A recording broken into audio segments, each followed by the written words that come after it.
Wait lang. Ayan, nakita niyo po si Ate Lina. Sanay na sanay yan sa pag-ano ng buko. Wow, sarap. Lumayos ka nga dyan. Sarap ng buko. Anong masasabi mo sa buko? Oo. May laman ito. Kaya po hindi natigas ang niyog dito. Gapo nito mag-iinang ito. Marati na lang binubuko yung aking niyugan. Masasabi mo? Kala ko bottom up, di ko kaya. Ang dami.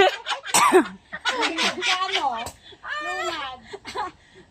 Ay, tama, sumama ka sa akin nga sa Bicol, Maricar. Lilibutin natin yung mga niyugan mo. Bukaan.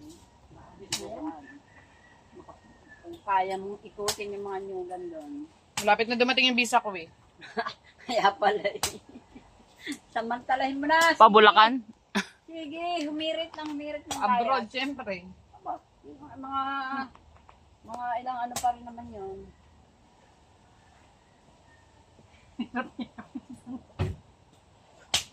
Mahawa ka naman, ba? Eh, di doon ka magbibideo Puro ulit. na nga yan. Doon ka Kasain na daw yung pudong eh. Kasain daw yung pudong.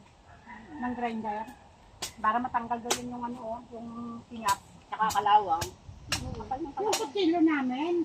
Huwag ka, ano nun, huwag ka. Ibig sabihin yan. Pag ginanyan mo, ayaw talaga, no?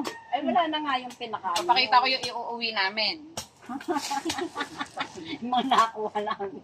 Papaya, Yun, ba't di ba na maliit lang? May laman, oh. saging, Yan yung sinasabi ko. Kahit ganito lang buhay namin, may libre kami saging, may libre kami papaya. papaya, Oh, may libre kami buko. papaya, Ha? Sampa. papaya. Pumunta kayo dyan sa mga magbubuko. Kunin? Walang naman. Akin yan, Ay, sabaw lang. Ano, pang-ano mo dyan? Kutsara, maghanap ka doon sa taas. Baka may kutsara doon. Sara yan. Gumawa kasi ng kutsara. Ang puro nga. Tala. Ano eh, isak. Tala.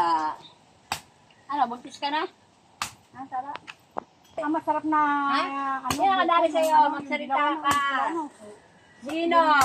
Pag ano, ang tamis-tamis. Parang ako linis naman ang mukha ko. Parang ako ba yan? Yung Nakakalaki naman ng camera na yan.